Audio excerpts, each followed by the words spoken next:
A Multicine Sucre aquesta setmana et portem el nou treball de Denzel Washington, El libro de Eli, un western de ciència-ficció on comparteix cartell amb Gary Oldman, Mila Kunis i Michael Gambon. Un thriller post-apocalíptic on un sol llibre pot tenir la clau de la humanitat. Estrena 18 de març. Hace 30 años la guerra perforó un agujero en el cielo. En un futur no gaire llunyà, la Terra, tal com la coneixem, ha desaparegut. Després de la guerra final, només ha quedat catàstrofe i desolació, un lloc on la civilització i la llei no existeixen. Aquest món en ruïnes, doncs, s'ha convertit en territori de bandolers i bergants, que matarien per qualsevol cosa. Allà viu Eli, interpretat per Denzel Washington, un guerrer a la força que, a més de lluitar per la seva pròpia supervivència, ha de protegir l'única clau que té la humanitat per recuperar l'esperança. Un llibre que ha defensat durant 30 anys i que corre un greu perill.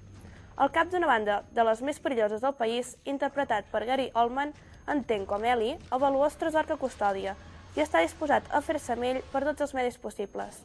Eli comptarà amb l'ajuda de Solara, la filla adoptiva del bandoler, que, fascinada per Eli, intentarà escapar de la seva presó. Una aventura apassionant on la salvació de la Terra està en joc, un thriller on l'acció està assegurada.